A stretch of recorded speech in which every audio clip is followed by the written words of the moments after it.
म्हणजे तिथं सुद्धा समजा बागायतला 17 लाख रुपये 17,000 रुपये असेल तर 17 तरी काय 51,000 रुपये त्याला सुद्धा एकरी मिळतात बागायती पिकाला. म्हणजे कर्ज काढणाऱ्याला न काढणाऱ्याला सगळ्यांना या शासन निर्णयाप्रमाणे माझ्याकडे तो शासन निर्णय आहे पाहिजे तुम्हाला मी टाकतो कोणाला पाहिजे असेल तर. म्हणजे गावागावात त्या मुद्द्यावरच म्हणजे आणि हा ज्या देवेंद्र फडणवीसनेच काढलेला आहे लक्षात ठेवा 2019ला दुसऱ्या कोणी नाही काढला. पण त्यावेळी काढलं तर आता काढा. आता त्याच्यामध्ये जमिनी वाहून गेल्या त्याची तरतूद आहे.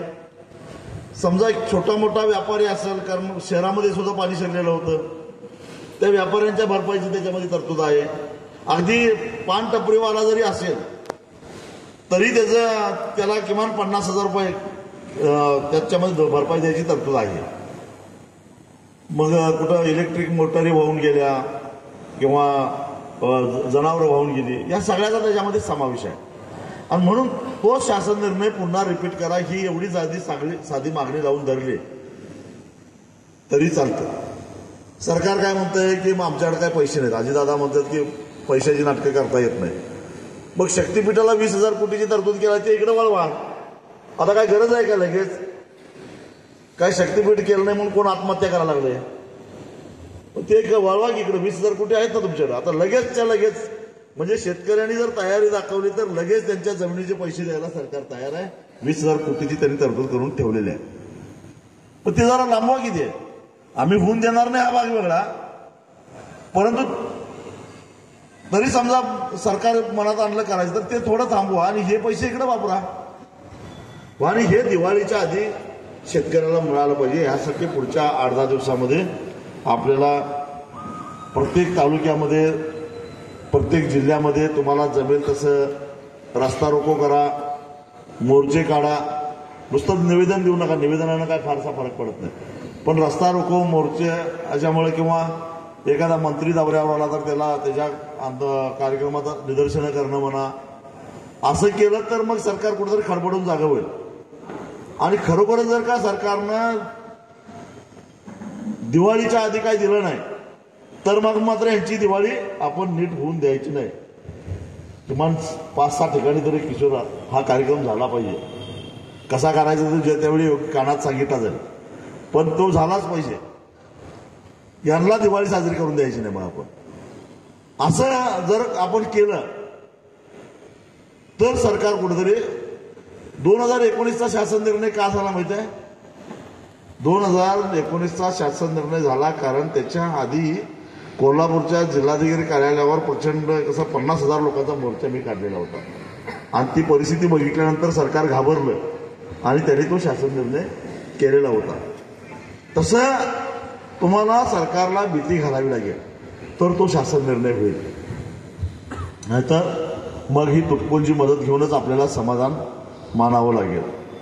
त्याच्यानंतर जे काही आता सरकारच्या जवळचे बगलबच्चे जे आहेत आमदारांचे बगलबच्चे ते आपले लोकांची नावं त्याच्यामध्ये घुसवायची.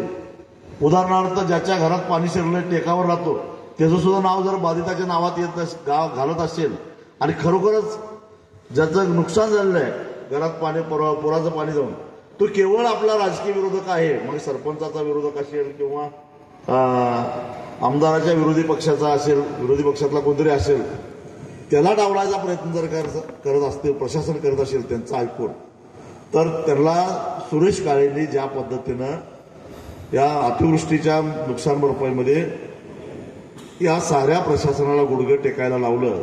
7 तलाठी सस्पेंड होणं आणि तहसीलदार किती 3 काय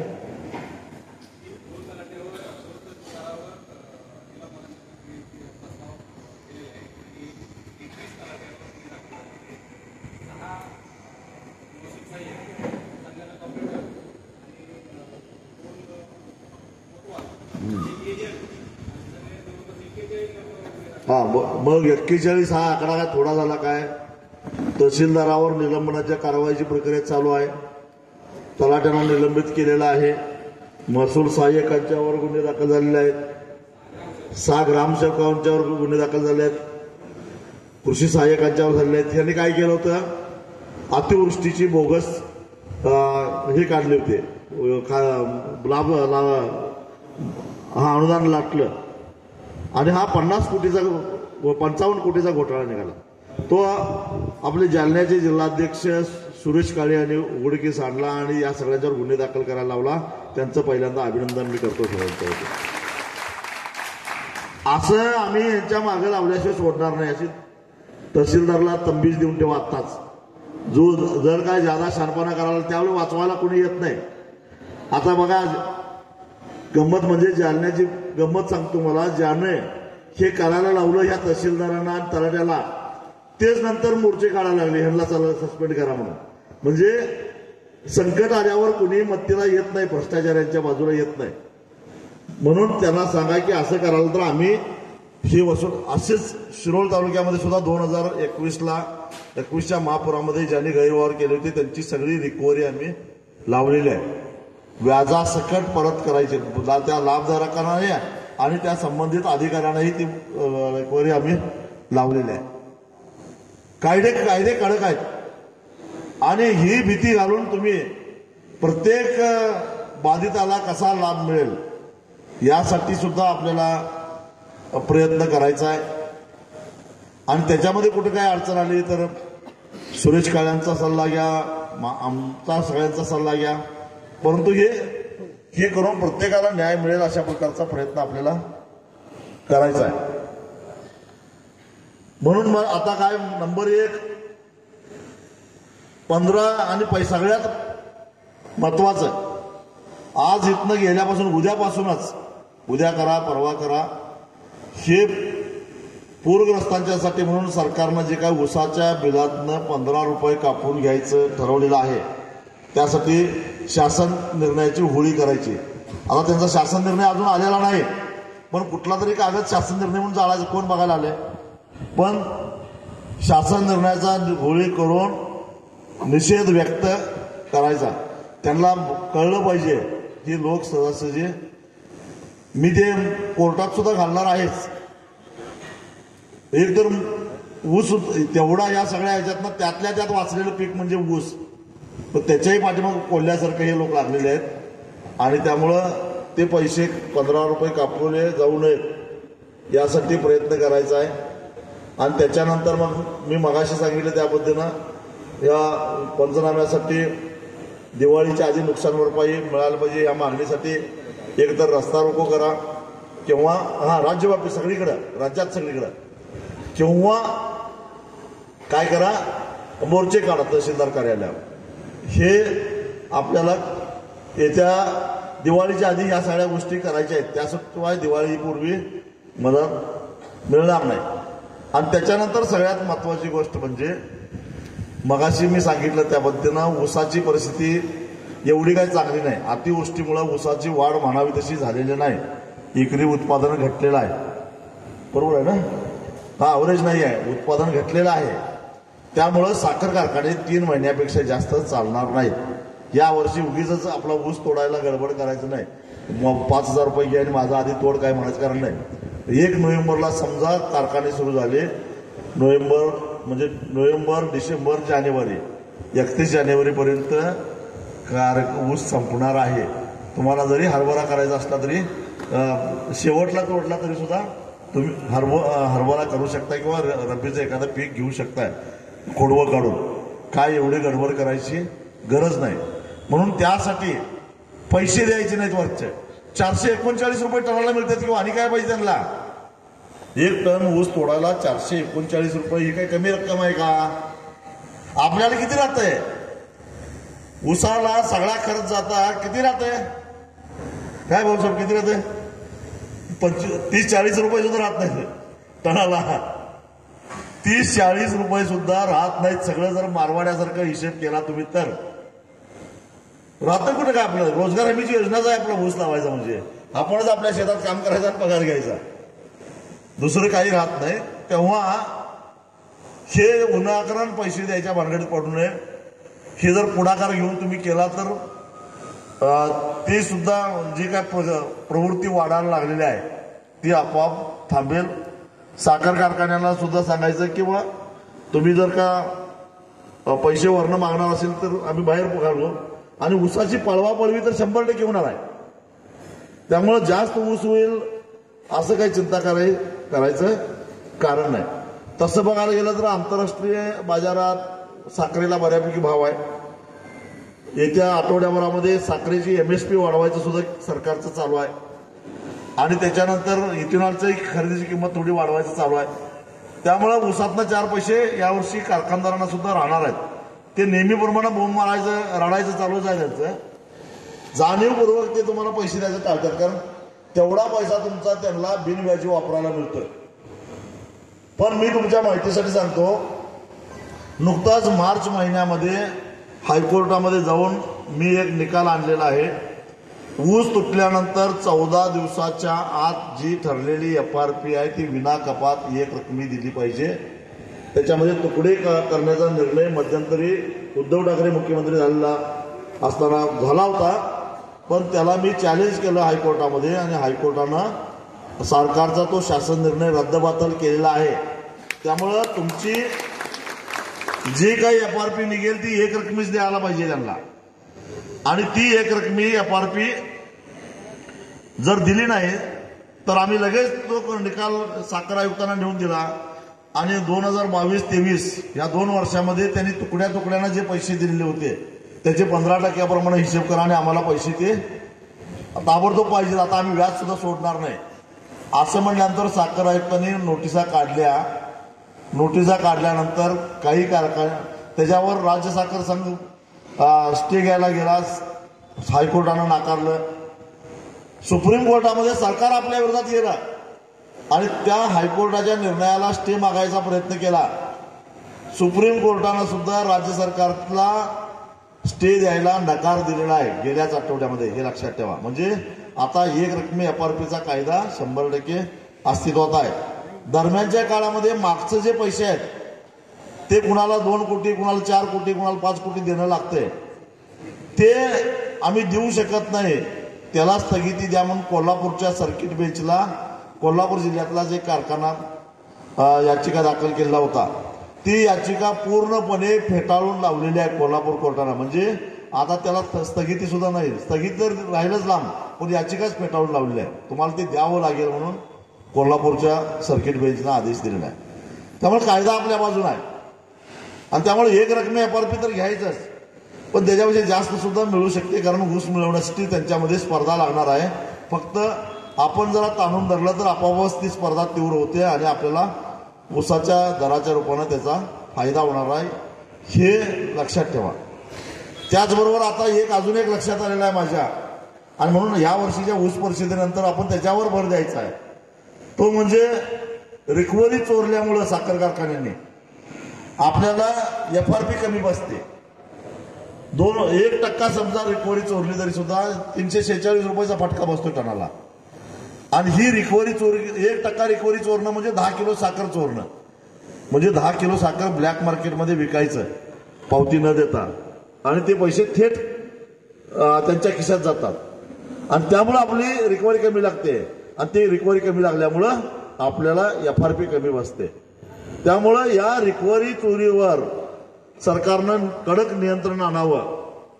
जसं ऊसाच्या उत्पादन वाढीसाठी तुम्ही AI टेक्नॉलॉजी वापरला आहे, तसं रिकव्हरी चोरीवर सुद्धा AI टेक्नॉलॉजीचा वापर करता येतो. मी अनेक संगणक तज्ज्ञांशी चर्चा केली आहे आणि त्या पद्धतीने ते काही महिंद्रा कंपनीनं याच्यावर काही रिसर्च सुद्धा केला आहे. त्याचा रिसर्च पेपर माझ्याकडे आहे. काही साखर कारखान्यांच्यामध्ये त्यांनी प्रयोग केलेले आहेत आणि त्याच्यातून समजा AI टेक्नॉलॉजीचा वापर करत असेल ते सॅटेलाइटचा वापर करतात. सॅटेलाइटद्वारे जर का तुमच्या एखाद्या ऊसाच्या फळाचा जर फोटो घेतला तर त्या तुमच्या समजा 1.5 एकराचा ऊस असेल तर त्या 1.5 एकरामध्ये किती टन ऊस निघणार आहे हे त्या सॅटेलाइटच्या पिक्चरवरनं संगणक तुम्हाला या तंतोतंत सांगतं. त्या ऊसाची जाडी, त्या ऊसाची पेरांची संख्या, ह्याच्या आधारानं आणि उंची याच्यावरनं ते किती टन निघणार आहे हे सांगतं. त्याचबरोबर त्याच्यामध्ये किती रिकव्हरी निघणार आहे हे सुद्धा सांगतं. आता या संदर्भामधले त्यांनी रिसर्च केला आणि त्या पद्धतीनं काही कारखान्यांच्या मध्ये रिसर्च करून तो त्या ऊसातला ऊस तोडून कारखान्यावर वजन करून बघितला आणि त्याची रिकव्हरी काढून बघितला. अगदी पॉइंट नॉट एवढं फरक सोडता तंतोतंत ते बरोबर आलेलं आहे. तो सगळा रिसर्च पेपर माझ्याकडे आहे. म्हणजे एआय टेक्नॉलॉजीच्या माध्यमातून रिकव्हरी चोरी थांबवता येते, काटामारी थांबवता येते आणि यावर सुद्धा भविष्यामध्ये आपल्याला भर द्यावं लागेल. कारण आपण आता नुसतं रिकव्हरीवर दर मागायला लागलोय आणि ते रिकव्हरी चोरायला लागलेले, काटा मारायला लागलेले आणि त्याच्यामध्ये आपला तोटा व्हायला लागलेला आहे. त्यामुळं यावर्षी त्याच्यावर सुद्धा आपल्याला भर द्यायचा आहे आणि ऊस परिषदेनंतर त्याच्यामध्ये काही आंदोलनात्मक पवित्रा कशा पद्धतीने घ्यायचं हे ऊस परिषदेला ठरवायचं आहे. आणि एक महत्वाचा मुद्दा म्हणजे काही कारखाने लांबून 400 किलोमीटरवरनं ऊस आणतात आणि जवळच्या 20-25 किलोमीटर अंतरावरच्या शेतकऱ्यांच्यावर तो सरळ सरळ अन्याय ठरतो. महाराष्ट्रामध्ये सगळ्यात जास्त वाहतुकीचे दर देणाऱ्या कारखान्यांचं मी बघितलं का. सांगली कोल्हापूरचे कारखाने वाहतुकीला सगळ्यात जास्त दर देतात. हा, बारामती अॅग्रो पण देतात. नाही तोडणी वाहतूक नव्हे म्हणत ना मी, वाहतूकदारांना दिला जाणारा दर म्हणतोय. हा, वाहतूकदारांना दिला जाणारा जो दर आहे, भाडं आहे, ते सांगली कोल्हापूरला सगळ्यात जास्त आहे. मी सगळी महाराष्ट्रातली आकडेवारी काढली. तरी ते काढलं तरी सुद्धा 25 किलोमीटरच्या आत जर का तुमचा ऊस असेल कारखान्यापासून तर त्याचं भाडं 259 रुपयापेक्षा जास्त टनाला होत नाही.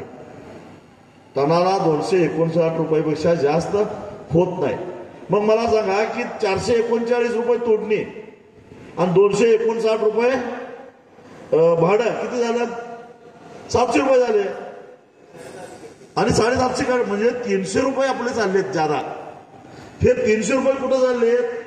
ते 300 रुपये ज्याचा 400 किलोमीटरनं ऊस आणला जातोय त्याचं भाडं आपण द्यायला लागलोय आणि आपला तोटा व्हायला लागलाय. त्यामुळं आपली मागणी काय, तुम्ही काय म्हटलंय की कायदा केला सरकारनं काय की 25 किलोमीटरच्या दुसरा कारखाना काढायचा नाही का, तर ह्या कारखान्याला 25 किलोमीटरमधला ऊस पुरेसा आहे आणि त्याचं तुम्ही तसं रेकॉर्ड दाखवून परत कारखान्याचं गाळप क्षमता वाढवली आहे. 2.5चं 5 केला, 5चं 10 केला, 10चं आता काही लोकांनी 20 केलं. म्हणजे आम्ही गृहीत धरतोय की तुम्हाला 20-25 किलोमीटरच्या आतल्या ऊसापासून तुमचा कारखाना चालतोय. मग भाडं सुद्धा तेवढंच धरायचं, 25 किलोमीटरचं धरायचं, 200चं का द्यायचं. आणि तुम्ही 200चं आणा आणि 200चं कोण 200-300 वरनं आणायचं म्हणजे काय, तिथल्या अडलेल्या शेतकऱ्याला 2000-2200 रुपये द्यायचं आणि इथं आणून ऊस घालायचा आणि इथला निघालेला दर त्यातले 100-500 आपण खिशात घालायचं. ही प्रवृत्ती खाजगी आणि सहकारी साखर कारखान्यामध्ये वाढलेली आहे आणि त्यामुळं ज्याचा आणायचा का नाही त्याच्याकडनं भाडं घ्या जावा.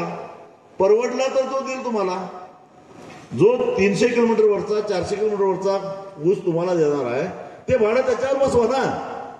आणि मग तो विचार कराल एवढं भाडं देऊन ह्या कारखान्याला ऊस द्यायचा का जवळच्या कारखान्याला द्यायचा ते ठरवाल तो.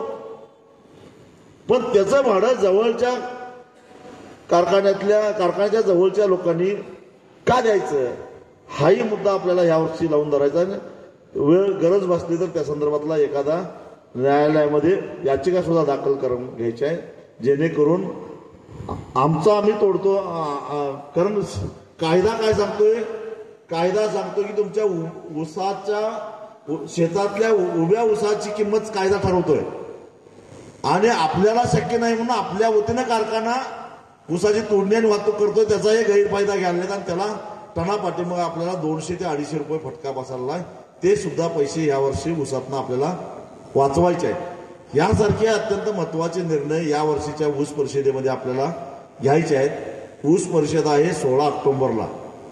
मला वाटतं की आज तारीख 4 म्हणजे अजून 12 दिवसांना आजपासून त्या ऊस परिषदेचे पोस्टर मी येताना आणलेले आहेत. जाताना सगळ्यांनी पोस्टर घेऊन जावा. माझी एक विनंती आहे, ज्याला ज्याला चिकटवणं शक्य आहे त्यांनीच घेऊन जावा. आपल्याला ते परवडत नाही छापायला. उगाच काय ते एक पोस्टर 7-8 रुपये येतो एक पोस्टर छापायला खर्च येतो. तेव्हा जे खरोखरच चिकटवणार आहेत गावात नेऊन ज्यांना खरोखरच त्याचा प्रसार करायचा आहे त्यांनी जाताना पोस्टर घेऊन जावं. आणि या वर्षीच्या ऊस परिषदेनंतर पहिलं जयसिंगपूरची ऊस परिषद होऊ दे, मग विभागीय पातळीवरच्या सुद्धा ऊस परिषदा घेऊ. कारण आता निसर्गाच्या तडाख्यातून एकच ऊस तेवढा वाचलेला आहे.